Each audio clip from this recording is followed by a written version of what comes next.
வணக்கம். இன்றைய முக்கிய செய்திகள். புதுச்சேரியில் ஒவ்வொரு ஆண்டும் மார்ச் மாதம் பட்ஜெட் தாக்கல் செய்யப்படும் வழக்கம். இந்த ஆண்டு தேர்தல் நெருங்கி வரும் சூழலில் இடைக்கால பட்ஜெட் கூட்டம் இன்று நடைபெற்றது. புதுச்சேரி சட்டப்பேரவையின் இடைக்கால பட்ஜெட் கூட்டத்தை திருக்குறளை வாசித்து துவக்கி வைத்தார்.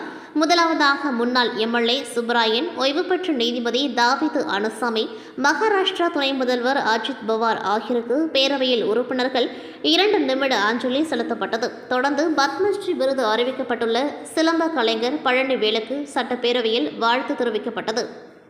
தொடர்ந்து நிதித்துறை பொறுப்பு வகிக்கும் முதல்வர் ரங்கசாமி ஏப்ரல், மே, ஜூன், ஜூலை, ஆகஸ்ட் மாதம் வரையிலான 5 மாதங்களுக்கான அரசின் செலவினங்களுக்கான ரூபாய் 5,396 கோடியே 1,59,000 இடைக்கால பட்ஜெட்டினை தாக்கல் செய்தார். தொடர்ந்து புதிய சட்ட முன்வரைவுகளை அறிமுகம் செய்து ரங்கசாமி பேசும்பொழுது குறுக்கிட்டு பேசிய எதிர்க்கட்சித் தலைவர் சிவா பேசுகையில், இந்த அரசின் நிறைவு நாளில் பல்வேறு மக்கள் பிரச்சினைகள் குறித்து பேச வேண்டும். புதுச்சேரி மக்கள் மாநில சுயாட்சி விரும்புகின்றனர். புதுச்சேரி முதல்வர் மாநில அந்தஸ்துக்காக தான் பாஜகவுடன் கூட்டணி வைத்ததாக தெரிவித்திருந்தார். ஆனால் முதல்வரின் முதல் கோரிக்கையை தோல்வியடைந்துள்ளது. மத்திய அரசு புதுச்சேரிக்கான கடனை தள்ளுபடி செய்யாததால் மாநில வளர்ச்சி பாதிக்கப்பட்டுள்ளது. புதுச்சேரியில் வளர்ச்சி சீர்குலைந்து கடன் சுமை அதிகரித்துள்ளது. புதுச்சேரியில் 19 கார்ப்பரேஷன்கள் மூடப்பட்டுள்ளன. அதனை திறப்பதற்கு மத்திய அரசு எந்த உதவியும் செய்யவில்லை. புதுச்சேரியில் பொதுப்பணித்துறை, கல்வித்துறை உள்ளிட்ட பல்வேறு துறைகளில் பணி நிரந்தரம் கேட்டு 10,000க்கும் மேற்பட்ட ஊழியர்கள் தினந்தோறும் வீதிகளில் இறங்கி போராடி வருகின்றனர். இருக்கும் சிறிது காலத்தில் முதல்வர் அவர்களை பணி நிரந்தரம் செய்ய நடவடிக்கை எடுக்க வேண்டும். புதுச்சேரியில் விமான நிலைய விரிவாக்கம் செய்ய நடவடிக்கை எடுக்க வேண்டும். புதுச்சேரியில் அதிக அளவில் புதிய தொழிற்சாலைகள் வருவதற்கு சலுகைகள் அறிவிக்க வேண்டும். இரட்டை என்ஜின் ஆட்சியில் புதுச்சேரிக்கு மத்திய அரசு போதுமான நிதியை ஒதுக்கவில்லை. முன்னோக்கி செல்லாமல் ரிவர்ஸில் சென்றுவிட்டது. எங்கள் முதல்வர் ரங்கசாமி மாநிலத்துக்கு அதிகாரமில்லை என்று கூறியதோடு பின்வாசல் வழியாக சென்று விடலாம் என்று தனது அதிருப்தியை வெளிப்படுத்தியிருந்தார். இந்த புதுச்சேரியை தலைமை செயலரும் அதிகாரம்தான் இருக்கின்றது என்று ஆணவத்தோடு செயல்படுகின்றனர். இப்படிப்பட்ட சூழலில் மாநில அந்தஸ்துக்காக முதல்வர் ரங்கசாமி தேர்தலை புறக்கணிக்க தயார் என கூறியுள்ளார். திமுகவும் மாநில அந்தஸ்து விவகாரத்தில் தேர்தலை புறக்கணிக்க தயார். மாநில அந்தஸ்து பெற்ற பிறகு தேர்தலை சந்திக்கலாம் என்றார். இதற்கு முதல்வர் ரங்கசாமி பதிலளித்து பேசுகையில், மாநில அந்தஸ்து மிக மிக அவசியம் என்பது யாராலும் மறுக்க முடியாது. சங்கடமில்லாமல் திட்டங்களை விரைவாக செயல்படுத்த நமக்கு மாநில அந்தஸ்து வேண்டும். தற்பொழுது உள்ள சங்கடமான நிர்வாகத்தில் மாநில அந்தஸ்து வேண்டும் என தேர்தல் அறிக்கையில் குறிப்பிடுவோம். பல்வேறு சங்கடங்கள் இருந்தாலும் இந்த அரசு பல்வேறு திட்டங்களையும் செயல்படுத்தியுள்ளோம். பல்வேறு தொழிற்சாலைகளில் பணியாற்றக்கூடிய தொழிலாளர்களுக்கு சம்பளம் வழங்கப்பட்டு வருகின்றது. சில தொழிற்சாலைகள் மூடப்பட்டாலும் அதில் பணியாற்றுபவர்களுக்கு சம்பளம் வழங்கப்பட்டு வருகின்றது. மூடப்பட்ட நிறுவனங்களை மீண்டும் நடத்த முடியாத நிலை உள்ளது. பல்வேறு பணியிடங்கள் தேர்வு நடத்தி நிரப்பப்பட்டு வருகின்றது. சுமார் 5,000 பேருக்கு வேலை கொடுத்துள்ளோம். நிர்வாகத்தில் சங்கடங்கள் இருந்தாலும் அனைத்து அரசு பணியிடங்களையும் நிரப்பியுள்ளோம். உள்கட்டமைப்புகள் மேம்படுத்தப்பட்டுள்ளன. ரூபாய் 3,000 கோடிக்கு மேல் உட்கட்டமைப்பு பணிகள் நடைபெற்று வருகின்றது. விமான நிலையம் விரைவாக்கும் பணிகள் நடைபெற்று வருகின்றது. தமிழக அரசு இடம் அளித்த பிறகு பணிகள் விரைவாக நடைபெறும். பிற மாநிலங்களை விட சிறிய மாநிலமான புதுச்சேரியில் பல்வேறு நலத்திட்டங்கள் சிறப்பாக செயல்படுத்தப்பட்டு வருகின்றது. நாளை முதல் மாணவர்களுக்கான இலவச லேப்டாப் வழங்கப்பட உள்ளது. இன்னும் ஒரு வாரத்தில் 4,000 பேருக்கு முதியோர் உதவித்தொகை, மஞ்சள் நிற ரேஷன் அட்டை வைத்துள்ள குடும்ப தலைவிகளுக்கு ரூபாய் 1,000 நிதியுதவி வழங்கப்படும். மாநிலத்துக்கு அதிகாரம் வேண்டும் என்பதற்காக எதிர்க்கட்சிகள் என்ன முடிவெடுத்தாலும் அதற்கு நான் தயாராக இருக்கின்றேன். தீர்மானம் போடுவதாக இருந்தாலும் சரி, இல்லை போராட்டமாக இருந்தாலும் சரி, தேர்தலை புறக்கணிப்பதாக இருந்தாலும் சரி, அனைத்திற்கும் நான் தயாராக இருக்கிறேன் எனவும், எனவே எல்லோரும் பேசி ஒரு முடிவை சொல்லுங்கள், அதை செயல்படுத்தலாம் என்று இவ்வாறு அவர் பேசினார். தொடர்ந்து சட்டமன்ற உறுப்பினர்கள் அனைவரும் தங்களது கருத்துக்களை அவையில் தெரிவித்தனர். தொடர்ந்து 9:38க்கு துவங்கிய சட்டசபை 11:54க்கு சபாநாயகர் நிறைவு செய்தார். தொடர்ந்து சட்டசபை காலவரையின்றி ஒத்திவைக்கப்பட்டது. இந்நிலையில் இடைக்கால பட்ஜெட் கூட்டத்தொடர் துவங்கிய சிறிது நேரத்தில் சுயேட்சை எம்எல்ஏ நேரு இருக்கையில் இருந்து எழுந்து தொடர்ந்து போலி மருந்து ஊழல் விவகாரம் குறித்து பேசினார். குற்றவாளிகளுடன் நேரடி தொடர்பில் இருந்த சபை நாயகர் இந்த அவை நடத்த தகுதியில்லை, இறங்க வேண்டும். மக்கள் உயிரோடு விளையாடிய மோடி மருந்து ஊழல் குறித்து இந்த அவையில் விவாதிக்க வேண்டும் என கூறி சபாநாயகர் இருக்கை முன்பு நேரு எம்எல்ஏ வாக்குவாதத்தில் ஈடுபட்டார். இதனைத் தொடர்ந்து சபாநாயகர் உத்தரவின் பேரில் சபை காவலர்கள் நேரு அவையிலிருந்து வெளியேற்றப்பட்டார். பொதுப்பணித்துறை ஊழியர்கள் காவல்துறையினரால் தாக்கப்பட்ட சம்பவம். லட்சிய ஜனநாயக கட்சி கண்டனம். இதுகுறித்து லட்சிய ஜனநாயக கட்சியின் நிறுவன தலைவர் ஜோஸ் சார்லஸ் மார்டின் வெளியிட்டுள்ள வீடியோ பதிவில், புதுச்சேரி பொதுப்பணித்துறையில் பணியாற்றும் வவுச்சர் ஊழியர்கள் காவல்துறையினரால் தாக்கப்பட்ட சம்பவத்தை நான் வன்மையாக கண்டிக்கின்றேன். தங்களை நிரந்தரம் செய்ய வேண்டுமென நியாயமான கோரிக்கையுடன் போராடியவர்கள் மீது இவ்வளவு தீவிரமான நடவடிக்கை தேவையற்றது. இவ்விவகாரத்தில் துணைநிலை ஆளுநர் மற்றும் முதலமைச்சர் தலையிட்டு ஊழியர்களை அழைத்து பேசி சுமூக தீர்வு காண வேண்டுமென கூறியுள்ளார். அனைவருக்கும் வணக்கம். நேற்று மதியம் நம்ம முதலமைச்சர் அவரோட கான்வாய் வரும்போது பொதுப்பணித்துறையில் சம்மந்தப்பட்ட 1300க்கும் மேற்பட்ட பொதுப்பணித்துறை சார்ந்த வவுச்சர் ஊழியர்கள் அடித்து போட்டு காவல்துறை மூலிமா அடித்து அவங்கள துன்புறுத்தி ஒருத்தர் வந்து சீரியஸாகவே காயப்பட்டு ரத்தத்தோட ஹாஸ்பிட்டல் அட்மிட் ஆகப்பட்டிருக்கார். இதை நான் வந்து கடுமையாக கண்டிக்கிறேன். இந்த மாதிரி 10 வருஷமாக அவங்களுக்கு வந்து பெர்மனெண்ட் ஆக்காமல் டெம்ப்ரரியாகவே அவங்களுக்கு வவுச்சர் போட்டு அவங்களுக்கு சம்பளம் கொடுத்துட்டு இருந்திருக்காங்க. அவங்க கோரிக்கை என்னென்னா, எங்களை பெர்மனெண்ட் பண்ணுங்கிறது தான் கோரிக்கை. அதுக்கு இவ்வளோ தீவிரமான ஒரு நடவடிக்கையோ இவ்வளோ பண்ணி தான் அவங்கள கட்டுப்படுத்தணுங்கிறத தேவையில்லை. அதுவும் முக்கால்வாசி பேர் எல்லாமே முதியோர்களாக இருக்காங்க. இதை நல்ல விதமாக திரு ஆளுநர் அவர்களும் முதலமைச்சர் அவர்களும் இதை கலந்து பேசி அவங்களுக்கு ஒரு நல்ல முடிவாக எடுக்குமாறு தாழ்மையுடன் வேண்டிக் கொள்கிறேன். அதற்போக இந்த மாதிரி இவ்வளோ அவங்கள வந்து கஷ்டப்படுத்தியோ புண்படுத்தியோ இப்படி பண்ணணுங்கிற ஒரு அவசியம் இல்லை. எதாக இருந்தாலும் கூப்பிட்டு வச்சு அவங்களுக்கு என்ன பிரச்சனையோ அதை கலந்து பேசி சுமூகமாக முடிக்கலாம். அதுக்கு நல்ல வழிவகுத்து கொடுக்குமாறு அனைவரும் கேட்டுக்கொள்கிறேன். நன்றி, வணக்கம். புதுச்சேரி காமராஜர் தொகுதிக்குட்பட்ட சமிப்பிள்ளை தோட்டம் பகுதியை சேர்ந்தவர் ஜாகிர். இவர் என்ஆர் காங்கிரஸ் பிரமுகர். இவர் என்ஆர் காங்கிரஸ் கட்சியிலிருந்து லட்சிய ஜனநாயக கட்சியில் இணைய உள்ளார். இதனை ஒட்டி லட்சிய ஜனநாயக கட்சி தலைவர் Jose Charles Martin Kamarajar Nagar தொகுதியில் போட்டியிட வேண்டும் என்று விருப்பப்பட்டு ஆழ்கடலில் லட்சிய ஜனநாயக கட்சிக்கு வாக்களிப்பீர் என்று பேனர் வைத்து பிரச்சாரத்தை துவங்கியுள்ளார். அந்த பேனரில் ஜேசி மன்ற தலைவர் ரேகன் ஜான்குமார் படம் இடம்பெற்றுள்ளது. இந்நிலையில் இவ்வித பேனரால் காமராஜர் நகர் தொகுதி பொதுமக்களிடையே பெரும் சந்தோஷத்தை ஏற்படுத்தியுள்ளதாக தெரிகின்றது. மேலும் இந்த வீடியோ சமூக வலைதளத்தில் வைரலாகி வருகிறது. சிறந்த மனிதநேய சேவையாக ஜேசி மன்ற மருத்துவக் குழு பாகூர் தொகுதியில் பல நோயாளிகளுக்கு தொடர்ந்து மருத்துவ உதவிகளை வழங்கி வருவது பொதுமக்கள் மத்தியில் பாராட்டை பெற்றுள்ளது. பாகூர் ஈஸ்வரன் கோவில் தெருவை சேர்ந்த சேகர் தனியார் நிறுவனத்தில் காவலாளியாக பணிபுரிபவர். 5 மாதங்கள் முன்பு கோரிமேடு பகுதியில் ஏற்பட்ட சாலை விபத்தில் கடுமையாக காயமடைந்தவர் ஜிப்மர் மருத்துவமனையில் தீவிர சிகிச்சை பெற்று மூளை அறுவை சிகிச்சையும் மேற்கொண்டார். நீண்ட நாள் சிகிச்சைக்கு பிறகு தற்பொழுது வீடு திரும்பிய நிலையில் அவரது குடும்பம் கடும் பொருளாதார நெருக்கடியில் சிக்கியது. தொடர்ந்து பயன்படுத்த வேண்டிய மருத்துவ உபகரணங்களையும் தினசரி மருத்துவ பராமரிப்புகளையும் மேற்கொள்ள முடியாமல் குடும்பத்தினர் தவித்தனர். இந்த நிலையை அறிந்த ஜேசி மன்ற தலைவர் ரேகன் ஜான்குமார் அவர்களின் ஏற்பாட்டில் ஜேசி மன்ற மருத்துவ குழுவினர் மனிதநேய உணர்வுடன் உடனடி உதவிகளை செய்து வருகின்றனர். தினமும் சேகரின் இல்லத்திற்கு சென்று தேவையான மருந்துகள் வழங்குதல், உடல்நிலை பரிசோதனை, தொடர்ந்து செய்ய வேண்டிய சிகிச்சைகள் ஆகியவை மேற்கொள்ளப்பட்டு வருகின்றன. இதன் மூலம் சேகரின் உடல்நிலையில் கணிசமான முன்னேற்றம் ஏற்பட்டுள்ளது. இதேபோல் குருவிநத்தம் பகுதியைச் சேர்ந்த 57 வயதான பாலசுப்ரமணியன் வாகன விபத்தில் காயமடைந்து அறுவை சிகிச்சை பெற்ற பின்னர் வீட்டில் ஓய்வில் உள்ளார். இவருக்கும் ஜேசி மன்ற மருத்துவ குழுவினர் தினமும் வீட்டிற்கு சென்று மருத்துவ சிகிச்சை, பிசியோதெரபி மற்றும் அக்குபஞ்சர் சிகிச்சை அளித்து வருகின்றனர். பாலசுப்ரமணியனின் மனைவி சிவகங்கை கூறுகையில், ஜேசிஎம் மருத்துவ குழு தினமும் எங்கள் வீட்டிற்கே வந்து சிகிச்சை செய்து வருகின்றனர். எனது கணவரின் உடல்நலம் முன்னேற்றம் அடைந்துள்ளது. ரேகன் ஜான்குமார் மற்றும் ஜோஸ் சார்லஸ் மார்டின் அவர்களுக்கு நன்றி என்றார். மேலும் மூர்த்திக்குப்பத்தை சேர்ந்த தனசேகர் விபத்தால் இடுப்புக்கு கீழே உணர்வு இழந்த நிலையில் இருந்தார்.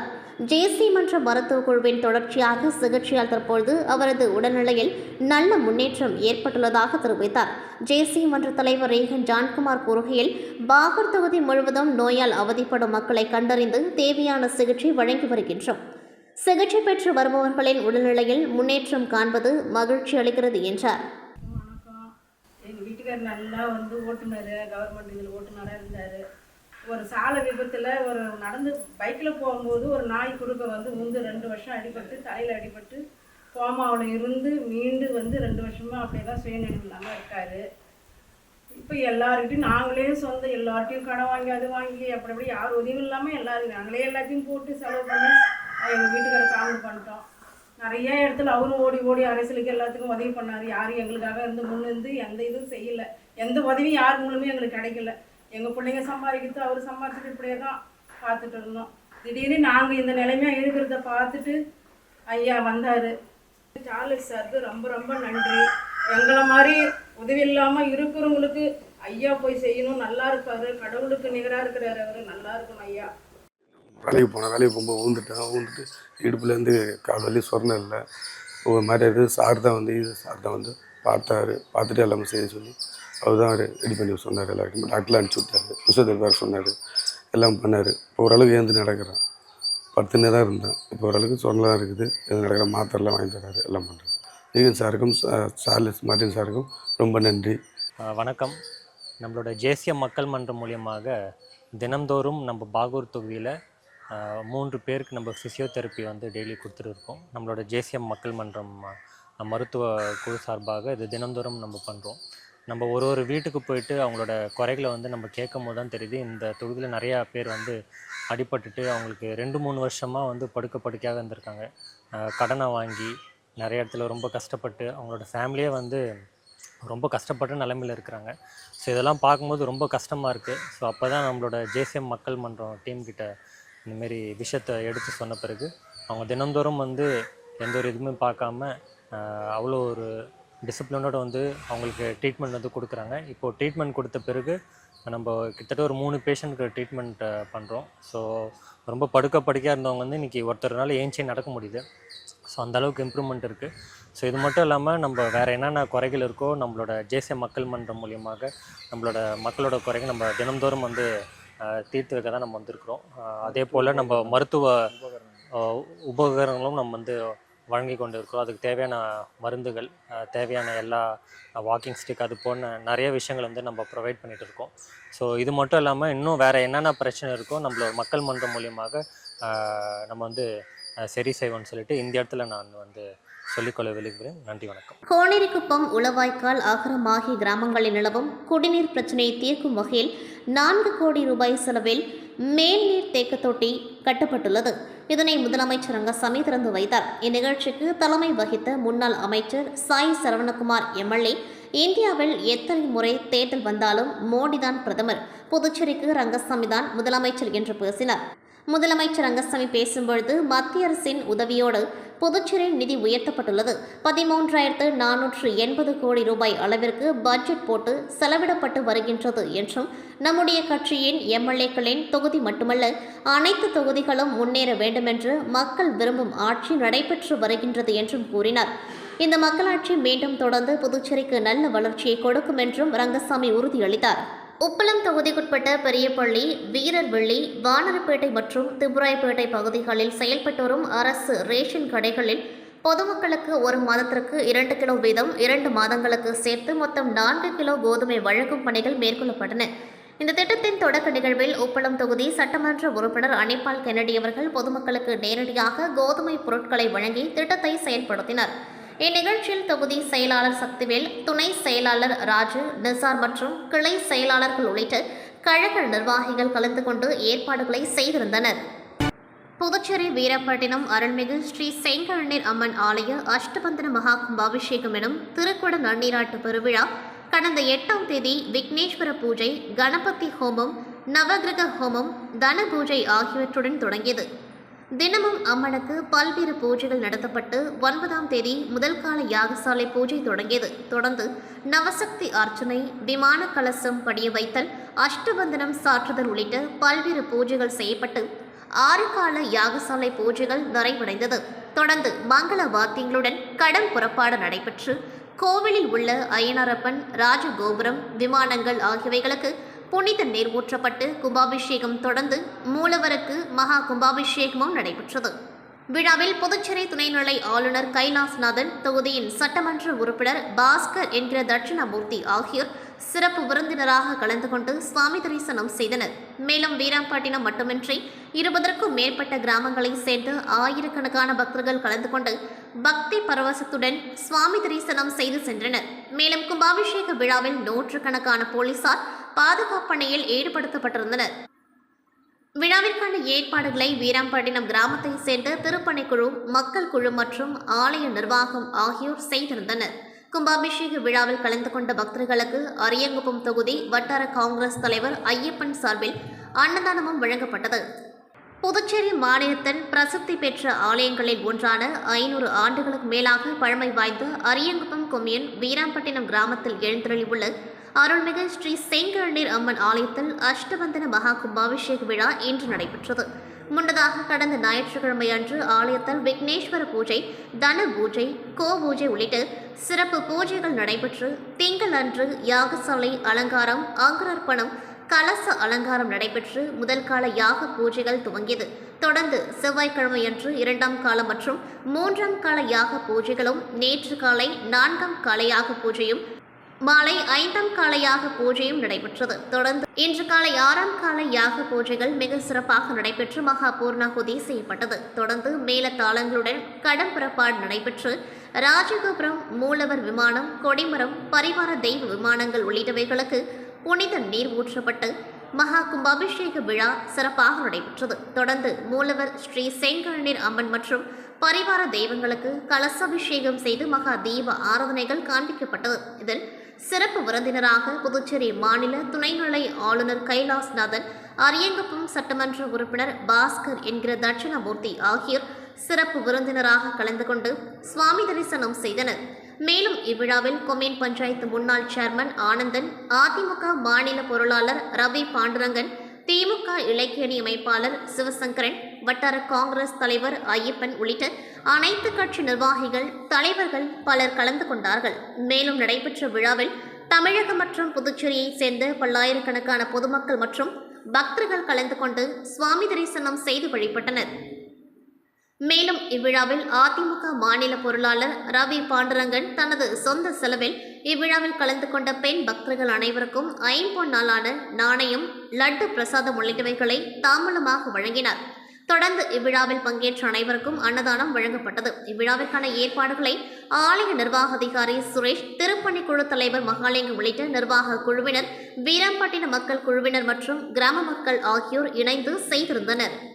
புதுச்சேரி மாநிலம் மண்ணாடிப்பட்டு சட்டமன்ற தொகுதிக்குட்பட்ட பல்வேறு இடங்களில் உள்துறை அமைச்சர் நமச்சிவாயம் பொதுமக்களுக்கு நலத்திட்ட உதவிகள் தனது சொந்த செலவில் வழங்கி வருகின்றார்.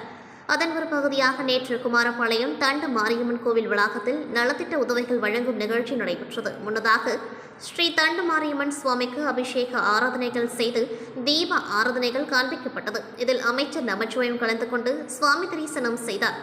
தொடர்ந்து அப்பகுதி மக்களுக்கு நலத்திட்ட உதவிகளை வழங்கினார். முன்னதாக அமைச்சர் நமச்சிவாயத்தை வரவேற்கும் விதமாக அமைச்சருக்கு ஆளுயர் மாலை அணிவித்து பொன்னாடை போர்த்தி உற்சாக வரவேற்பு அளிக்கப்பட்டது. இதில் பாஜக தீவிர உறுப்பினர் ஜெயலட்சுமி துளசிங்கம், கேந்திர பொறுப்பாளர் சக்திவேல், தொகுதி செயலாளர் ஜெயமூர்த்தி, ஹரிராமன், தயாளன், ராமநாதன், கண்ணன், கிருஷ்ணராஜ், கணேஷ், காசிநாதன், சிவமூர்த்தி, அண்ணாமலை, பத்மாவதி உட்பட பலர் கலந்து கொண்டார்கள்.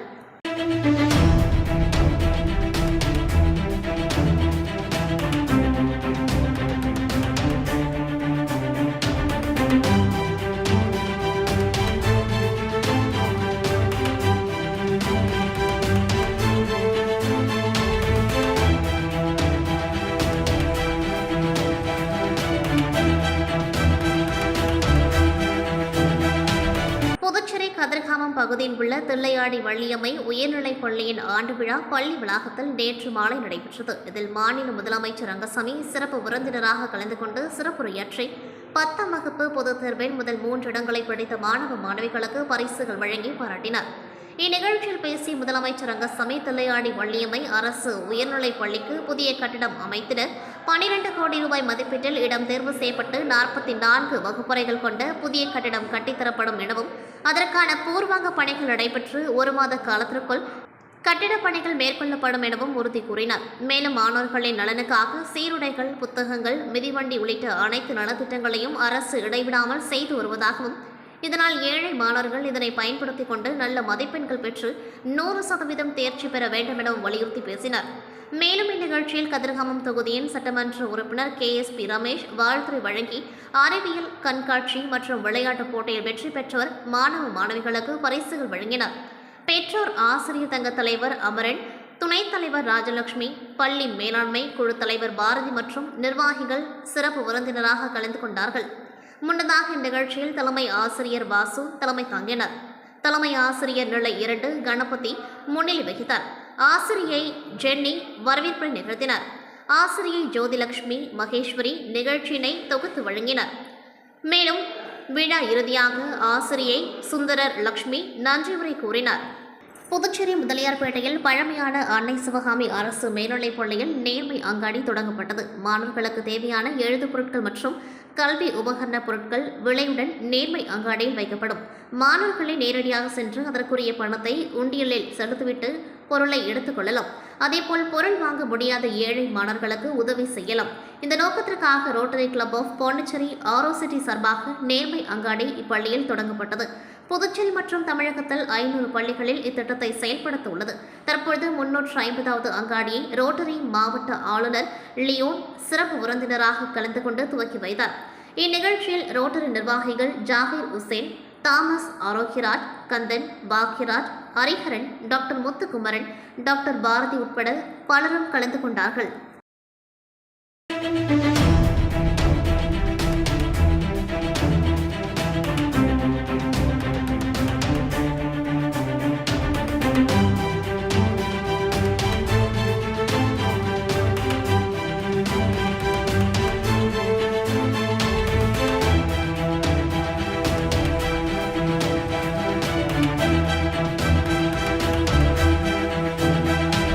இத்துடன் செய்திகள் நிறைவடைகின்றது. நன்றி, வணக்கம்.